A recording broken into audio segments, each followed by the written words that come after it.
تمام احباب انتہائی ذوق شوق عقیدت محبت احترام اور ثواب کی نیت سے ایک مرتبہ درود شریف پڑھ لیجیے۔ اللہم صلی علی محمد وعلی آل محمد کما صلیت علی ابراہیم وعلی آل ابراہیم انک حمید مجید۔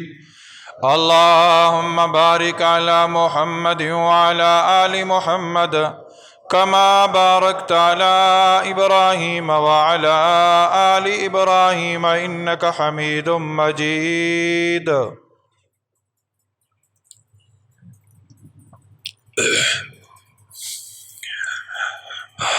میرے انتہائی واجب الاحترام سامعین اعظم،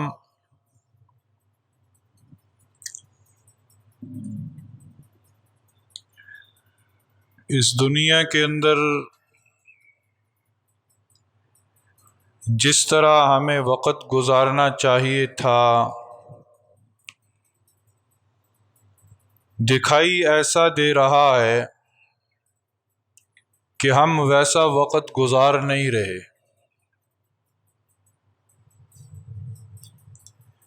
آقا دو جہاں نبی کریم صلی اللہ علیہ وسلم کا فرمان تو ہمیں یہ بتلا رہا ہے کہ دنیا میں ایسے رہو جس طرح راہ چلتا مسافر ہے۔ راہ چلتا مسافر ہے، اس طرح تم دنیا کے اندر رہو، لیکن ہمارے رہن سہن سے کہیں سے بھی یہ دکھائی نہیں دیتا کہ ہم مسافر کی طرح رہ رہے ہوں۔ اللہ نے تو ہمارے بارے میں کہا کہ میں نے تمہیں پیدا کیا اپنی عبادت کے لیے، اور ہم اپنے طرز زندگی سے یہ بتانا چاہتے ہیں کہ ہم پیدا ہوئے ہیں دنیا بنانے کے لیے، ہم پیدا ہوئے ہیں لڑائی جھگڑے کے لیے، ہم پیدا ہوئے ہیں کینہ حسد بغض رکھنے کے لیے، ہم پیدا ہوئے ہیں بلند و بالا عمارتیں بنانے کے لیے، ہم پیدا ہوئے ہیں زیب و زینت اختیار کرنے کے لیے۔ ہمارا طرز زندگی تو ہمیں یہ بتا رہا ہے، اور اللہ کہہ رہا ہے کہ تم میری عبادت کرو، اپنے دل کے اندر میری محبت کو بساؤ۔ لا الہ الا اللہ، یہ جو ہم نے کلمہ پڑھا ہے، اس کلمے کا پہلا جز کس چیز کا متقاضی ہے؟ لا الہ الا اللہ در حقیقت یہ سارے کے سارے الفاظ اخلاص ہیں، اخلاص کی ترجمانی کر رہے ہیں۔ لا الہ الا اللہ یہ محبت کی انتہا ہے، محبت کی انتہا ہے۔ بندہ اظہار کرتا ہے، اقرار کرتا ہے کہ مولا اس دل کے اندر تیری ذات کے سوا کوئی نہ بسے گا، تیرے سوا کوئی معبود حقیقی نہیں ہے، تیرے سوا کوئی مشہود حقیقی نہیں ہے، تیرے سوا کوئی مسجود حقیقی نہیں ہے۔ یہ اس بات کا اظہار ہے کہ اے اللہ تیرے سوا ہم کسی سے محبت نہ کریں گے۔ لا الہ الا اللہ، اے اللہ تیرے سوا ہم کسی سے محبت کا اظہار نہ کریں گے۔ جب ہم نے یہ کہہ دیا کہ اللہ تجھ سے محبت کریں گے، تو پھر جب محبت کا اعلان بھی کیا ہے تو اپنے کردار سے ہم محبت کا اظہار کیوں نہیں کر رہے؟ زبان سے کہہ دیا لا الہ الا اللہ، اللہ تجھ سے محبت ہے۔ اللہ کہہ رہا ہے میرے بندے بن کر رہو، میرے حکموں کو پورا کرو، میری اطاعت کرو، میرے حبیب کی بات مانو، میری شریعت، میری بھیجی ہوئی شریعت کے مطابق زندگی گزارو۔ بندہ کہتا ہے کہ ابھی وقت نہیں آیا، جب وقت آئے گا تو دیکھ لیں گے، جب وقت آئے گا تو دیکھ لیں گے۔ آج ہماری عبادات کس کے لیے ہیں؟ ہم نماز پڑھتے ہیں، نماز پڑھتے ہوئے ذرہ برابر بھی خیال آیا کہ میں نماز پڑھ رہا ہوں، بندہ مجھے دیکھ کر میری تعریف کرے، میرے محلے دار مجھے دیکھ کر میری تعریف کریں، میرے بازار والے مجھے دیکھ کر میری تعریف کریں، میرے پڑوس والے مجھے دیکھ کر میری تعریف کریں، یاد رکھیں جب یہ بات اس کے ذہن کے اندر آ گئی اس نے شرک خفی کر لیا۔ اخلاص کا الٹ کیا ہے؟ اخلاص کا برعکس کیا ہے؟ اخلاص کا متبادل کیا ہے؟ یعنی اس کے برعکس کون سی چیز ہے؟ وہ ہے شرک خفی۔ یہ اخلاص نہیں ہے۔ حالانکہ اللہ رب العزت بار بار ہمیں متنبہ کر رہا ہے، بار بار ہمیں اپنی نعمتیں گنوا رہا ہے، بار بار ہمیں اپنے احسانات گنوا رہا ہے۔ میرے بندے، میں نے تیرے لیے یہ کیا، میں نے تیرے لیے یہ کیا، میں نے تیرے لیے یہ کیا، پھر بھی تو میرے ساتھ کسی کو شریک ٹھہراتا ہے۔ یاد رکھ لیجئے اخلاص وہ عبادت ہے کہ جس کا گواہ خود رب تعالی ہے، اس کے گواہ فرشتے نہیں بن سکتے۔ ہم جو بھی عبادات کرتے ہیں، جو بھی عبادات کرتے ہیں، اس کے گواہ فرشتے بنتے ہیں، مکان بنتا ہے، زمان بنتا ہے، لیکن اخلاص وہ عبادت ہے کہ جس کی گواہی خود رب تعالیٰ دیں گے۔ اخلاص کا تعلق ڈائریکٹ رب تعالیٰ کی ذات کے ساتھ ہے۔ آج ہمارے اعمال کے اندر اخلاص نہیں ہے۔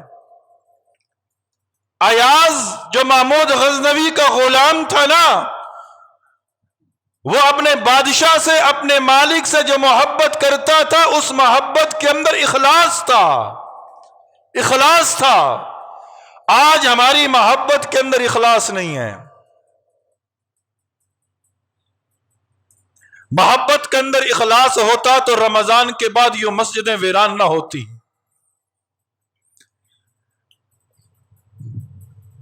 اگر آج ہماری عبادات کے اندر اخلاص ہوتا نا، اے مسلمان، اے ایمان والے، اگر ہم اخلاص کا دامن پکڑے رکھتے، ویسا اخلاص جیسا صحابہ کے دور میں تھا، ویسا اخلاص جیسا تابعین کے دور میں تھا، ویسا اخلاص جیسے تبع تابعین کے دور میں تھا، ویسا اخلاص جیسا ائمہ مجتہدین کے دور میں تھا، ویسا اخلاص جیسا بزرگان دین اولیاء کرام کے پاس تھا، ویسا اخلاص ہوتا تو آج اس امت کے یہ حالات نہ ہوتے۔ آج بالکل برعکس ہے۔ اس دھرتی نے، اس فلک نے وہ نظارہ بھی دیکھا ہے جب مسلمان کفار کو دھمکی لگاتے تھے، مسلمان کفار کو دھمکی لگاتے تھے۔ کیا دھمکی لگاتے تھے؟ کہ ہم تم پر حملہ کرنے والے ہیں، ہماری پہلی شرط یہ ہے کہ اسلام قبول کر لو، اسلام قبول کر لو، نہیں اسلام قبول کرنا ہمیں جزیہ دو، ہمیں ٹیکس دو۔ اگر یہ شرط بھی منظور نہیں ہے تو پھر ہمارے اور تمہارے درمیان فیصلہ تلواریں کریں گی، ہمارے اور تمہارے درمیان فیصلہ تلوار کرے گی۔ یہ مسلمان کہا کرتے تھے، آج الٹ ہو چکا ہے۔ آج کفار مسلمانوں کو دھمکیاں لگا رہے ہیں، آج کفار مسلمانوں کو دھمکیاں لگا رہے ہیں، ہماری مانو وگرنہ ہم حملہ کر دیں گے، ہماری مانو وگرنہ ہم تمہیں پتھروں کے زمانے میں بھیج دیں گے، ہماری مانو وگرنہ ہم تمہاری اینٹ سے اینٹ بجا دیں گے۔ اور ہم ہیں کہ ان کی ہر بات ماننے کو تیار بیٹھے ہیں۔ وجہ کیا ہے؟ کہ ہمارے اندر اخلاص کی کمی ہے، اخلاص کی کمی۔ ہم دعا مانگتے ہیں نا، اللہ نجات دے دے، اللہ نجات دے دے۔ نجات کا دار و مدار کن چیزوں پر ہے؟ نجات کا دار و مدار سب سے پہلے علم پر ہے، علم پر نجات کا دار و مدار ہے۔ لیکن علم کے بارے میں بھی نبی صلی اللہ علیہ وسلم نے فرمایا، الناس کلہم ہالکون الا العالمون، سارے کے سارے مخلوق، سارے کے سارے انسان ہلاک ہونے والے ہیں سوائے عالم کے، سوائے عالم کے، علم والے کے۔ بتایا کہ سب کے لیے ہلاکت ہے سوائے عالم کے، جس کے پاس علم ہے وہ ہلاکت سے بچ جائے گا۔ لیکن اگلے جملے کے اندر کیا ارشاد فرمایا؟ العالمون کلهم ہالکون الا العاملون، سارے کے سارے علم والے ہلاکت میں ہیں، سارے کے سارے علم والے ہلاکت میں چلے جائیں گے سوائے عمل کرنے والے کے۔ علم بھی ہو، صرف علم نجات نہیں دلائے گا، علم بھی ہو ساتھ عمل بھی ہو۔ العالمون کلهم ہالکون الا العاملون، سارے کے سارے عالم ہلاکت میں ہیں سوائے ان کے جو عامل یعنی عمل کرنے والے ہیں۔ اور پھر فرمایا العاملون کلهم ہالکون الا المخلصون، الا المخلصون، سوائے سارے کے سارے عامل ہلاکت میں ہیں، عمل کرنے والے ہلاکت میں ہیں سوائے اخلاص والوں کے، اخلاص والوں کے۔ پتہ یہ چلا کہ نجات کے لیے علم کے ساتھ عمل کا ہونا بھی ضروری ہے اور عمل کے ساتھ اخلاص کا ہونا بھی ضروری ہے۔ صرف علم اور عمل نجات نہیں دلا سکتے جب تک کہ ان دونوں کے اندر اخلاص نہ ہو۔ ایک بندہ کہے میرے پاس بڑا علم ہے، میں نے سب کچھ جان لیا، میں نے اتنے مسائل سیکھ لیے، میں نے اتنی کتابیں پڑھ لی، میں نے ترجمہ و تفسیر پڑھ لیا، علم آ گیا، لیکن عمل نہیں ہے، عمل نہیں ہے۔ اور یہ بھی یاد رکھیں علم عمل کے دروازے پر دستک دیتا رہتا ہے، علم عمل کے دروازے پہ دستک دیتا رہتا ہے، دروازہ کھل جائے تو علم اس کے اندر داخل ہو جاتا ہے، اور اگر دروازہ نہ کھلے تو اللہ رب العزت اس بندے سے علم کی دولت کو بھی واپس لے لیتا ہے، اسے علم کی دولت سے بھی محروم کر دیتا ہے۔ تو علم یاد رکھیں، علم، عمل اور اخلاص، علم کے ساتھ ساتھ عمل کا ہونا بھی ضروری اور عمل کے ساتھ ساتھ اخلاص کا ہونا بھی ضروری۔ ایک بندہ کہے جی میرے پاس علم ہے، میں نماز کے سارے مسائل جانتا ہوں، میں وضو کے مسائل جانتا ہوں، میں پاکی ناپاکی کے مسائل جانتا ہوں، میں عمل بھی کرتا ہوں، لیکن اخلاص نہیں ہے اس کے اندر، اس کے اندر اخلاص نہیں ہے۔ ایک فرشتہ عمل کو لے کے جاتا ہے آسمان کی طرف، پہلے آسمان پہ پہنچتا ہے، دروازہ بند ہے، دستک دیتا ہے، فرشتہ پوچھتا ہے کہاں جا رہے ہو، کیا لے کر جا رہے ہو؟ کہا اللہ کی طرف جا رہا ہوں، ایک بندے نے عمل کیا ہے اس عمل کو لے کے جا رہا ہوں۔ وہ آسمان والا فرشتہ جو ہے اس پوٹڑی کو کھول کے دیکھتا ہے کہ اس عمل کے اندر اخلاص ہے یا نہیں ہے، اخلاص ہے یا نہیں ہے۔ اگر اس کے اندر اخلاص ہو تو وہ دروازہ کھول دیتا ہے، اور اگر اخلاص نہ ہو تو وہ دروازہ نہیں کھلتا۔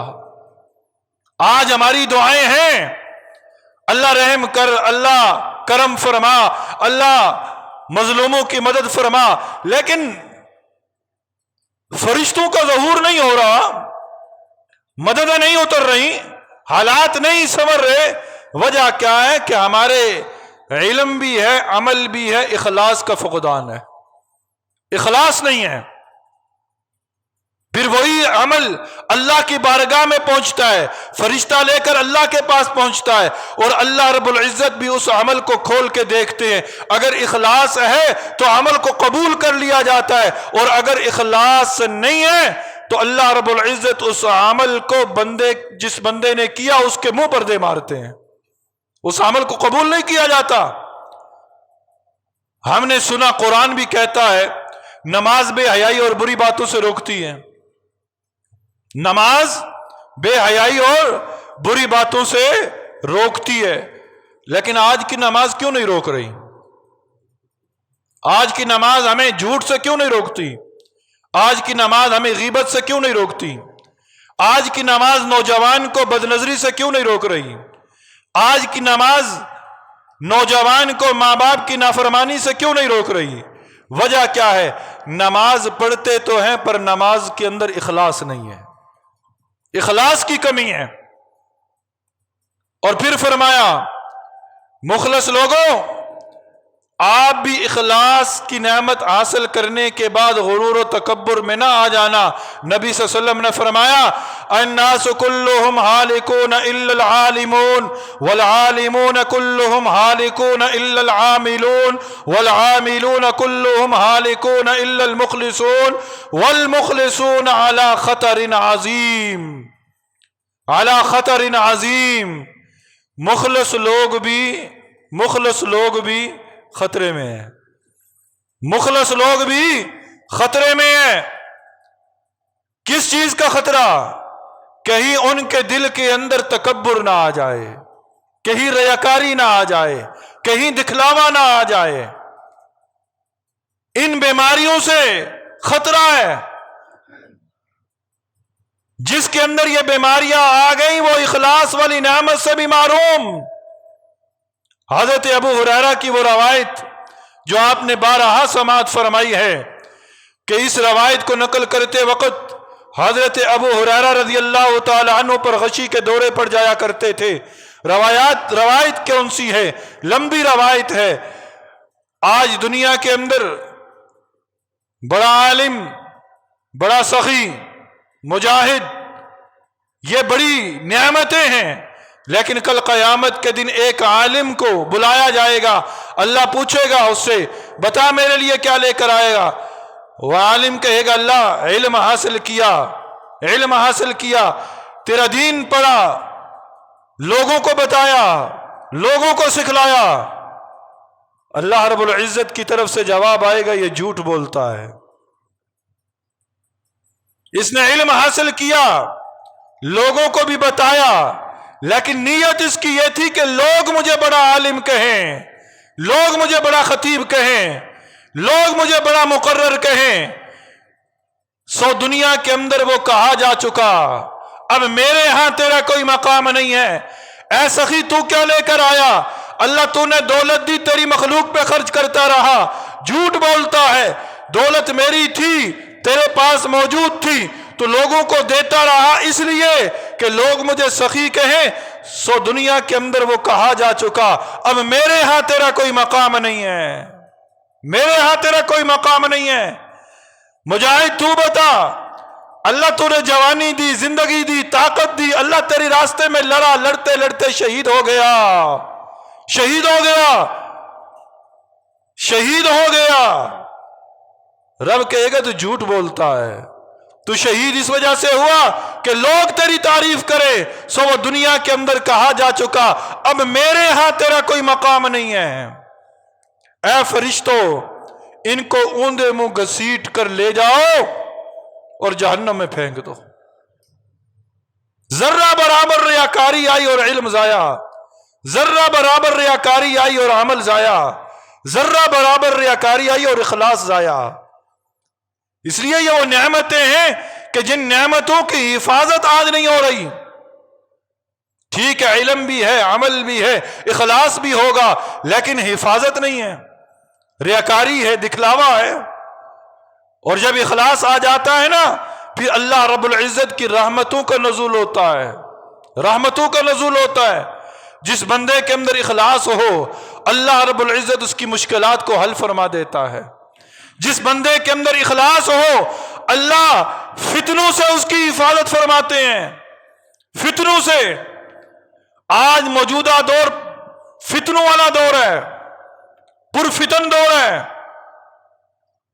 نئے نئے فتنے منہ کھولے کھڑے ہیں، نئے نئے فتنے۔ یقین جانیے ایمان بچانا مشکل ہو رہا ہے۔ کیوں؟ یہ سوشل میڈیا یہ بھی فتنہ ہے ایک طرح کا۔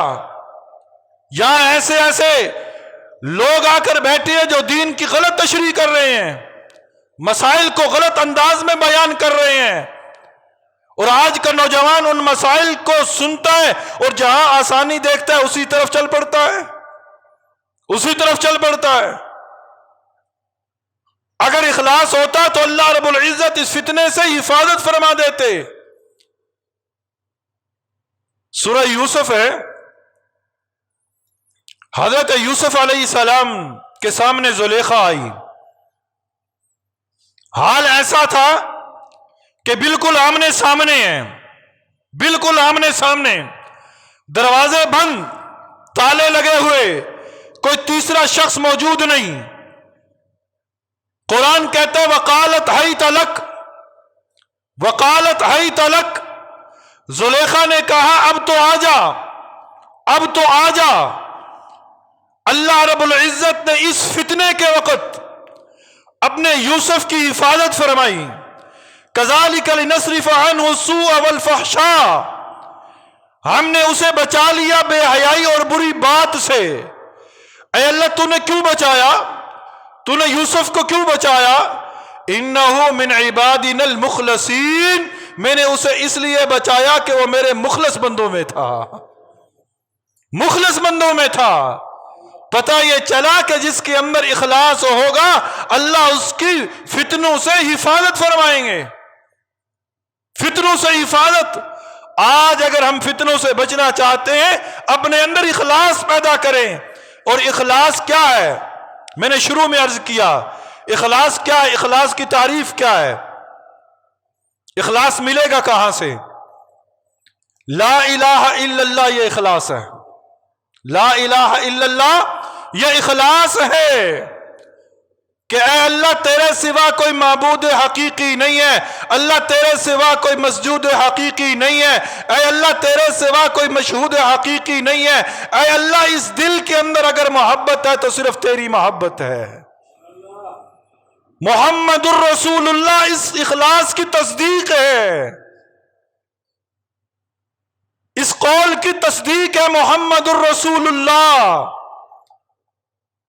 کہ اے اللہ کے نبی ہم اس بات کی تصدیق کرتے ہیں کہ آپ کی ہر بات حق اور سچ ہے، آپ کی ہر بات حق اور سچ ہے اور ہم اس پر عمل کریں گے۔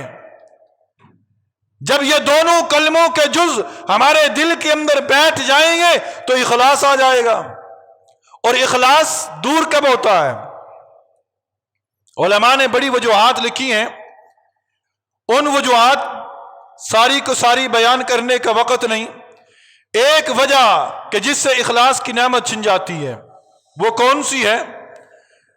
جو آج ہمارے معاشرے کے اندر کثرت سے پائی جاتی ہے، گلے شکوے کرنا، اللہ کے علاوہ مخلوق کے سامنے اپنے گلے شکووں کو بیان کرنا، گلے شکوے بیان کرنا۔ رابعہ بصریہ رحمہ اللہ بہت بڑی اللہ والی گزری ہے۔ کون سی اللہ والی؟ کون سی رابعہ بصریہ؟ وہ رابعہ بصریہ بیت اللہ کے طواف کے لیے پہنچتی ہیں اور اسی دوران ابراہیم بن ادم بھی پہنچتے ہیں۔ کون ابراہیم بن ادم؟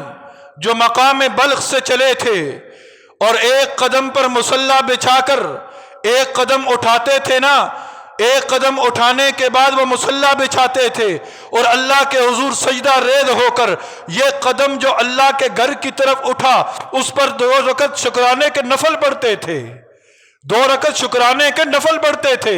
اور مقام بلخ سے مکہ مکرمہ میں وہ مکرمہ تک وہ 2.5 سال میں پہنچے تھے۔ 2.5 سال میں پہنچنے کے بعد وہ بیت اللہ کے سامنے آئے، باب رحمت کے سامنے کھڑے ہیں، رب سے مناجات کر رہے ہیں۔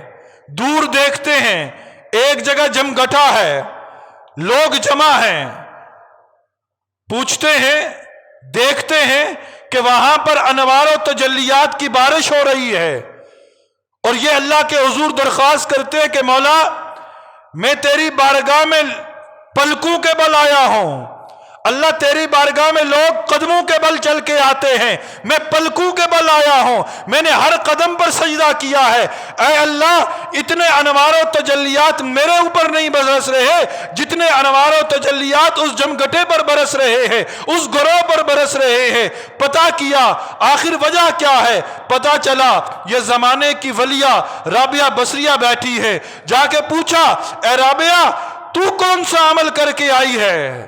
تو کون سا عمل کر کے آئی ہے؟ پلکوں کے بل تو میں آیا ہوں، تو کون سا عمل کر کے آئی ہے؟ رابعہ بصریہ نے جواب دیا اے ابراہیم تو سرے نیاز لے کر آیا ہے، میں دل نیاز لے کر آئی ہوں۔ تو سر کو جھکا کے آیا ہے، میں دل کو جھکا کے آئی ہوں۔ وہی رابعہ بصریہ، ان کے سامنے ایک نوجوان آیا، سر پر پٹی باندھی ہوئی، پوچھا بیٹا کیا ہوا؟ کہا کہ سر میں شدید درد ہے، سر میں شدید درد ہے۔ رابعہ بصریہ نے پوچھا تیری عمر کیا ہے؟ کہا کہ 27 سال۔ پوچھا 27 سال میں پہلے کبھی درد ہوا؟ کہا کہ نہیں، اس سے پہلے کبھی درد نہیں ہوا۔ کہا کبھی تو نے اپنے سر پر شکر کی پٹی بھی باندھی؟ آج ناشکری کی پٹی تو نے باندھ لی، لوگوں کو دکھاتا پھر رہا ہے کہ میرے سر میں درد ہے۔ 27 سال جس رب نے تجھے بیماری سے محفوظ رکھا، 27 سال جو رب تجھے اپنی نعمتوں سے مالا مال کرتا رہا، 27 سال جو رب کی نعمتیں تو کھاتا رہا، کیا اس کے شکر کی پٹی بھی تو نے اپنے سر پہ باندھی؟ آج ایک دن درد سر ہوا اور تو لوگوں کو بتاتا پھر رہا ہے۔ آج ہمارا حال بھی کچھ ویسا ہی ہے، تھوڑی سی تکلیف آئی لوگوں کو بتاتے پھرتے ہیں، لوگوں کو شکوے کرتے ہیں۔ کس کے شکوے کر رہے ہو؟ اللہ کے۔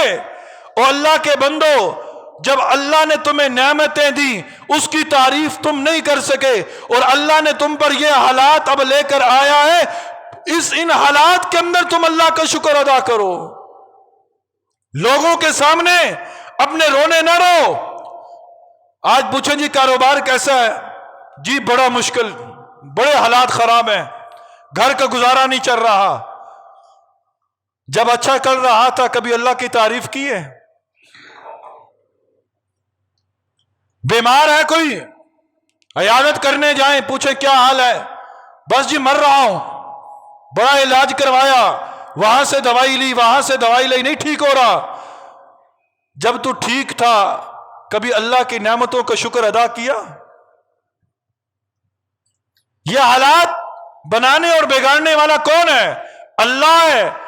اس لیے گلے شکوے چھوڑ دے، گلے شکوے چھوڑیں گے اخلاص کی نعمت محفوظ رہے گی، گلے شکوے چھوڑیں گے اخلاص کی نعمت محفوظ رہے گی، اور اخلاص کی نعمت محفوظ ہو گئی تو پھر اللہ رب العزت دونوں جہان سنوار دیں گے، دونوں جہان سنوار دیں گے۔ آج ہمارے معاشرے کے اندر اخلاص کا فقدان ہے، ہماری زندگی سے اخلاص نکل گیا، گھروں سے اخلاص نکل گیا، ہمارے کاروبار سے اخلاص نکل گیا، ہماری محفلوں سے اخلاص نکل گیا، ہماری ملاقاتوں میں سے اخلاص نکل گیا، ہمارے تعلقات میں سے اخلاص نکل گیا، ہماری رشتہ داروں میں سے اخلاص نکل گیا، ہمارے بڑوں اور چھوٹوں میں سے اخلاص نکل گیا۔ خدارا اخلاص کی نعمت کی حفاظت کر لیجئے، اخلاص کو پیدا کر لیجئے، اللہ کی مدد اور نصرت پھر سے اترے گی اور اللہ پھر سے حالات کو سدھارے گا۔ اللہ رب العزت سے یہ دعا ہے کہ الہ العالمین جو کچھ کہا اور سنا اس پر عمل کی توفیق نصیب فرما دے، آمین۔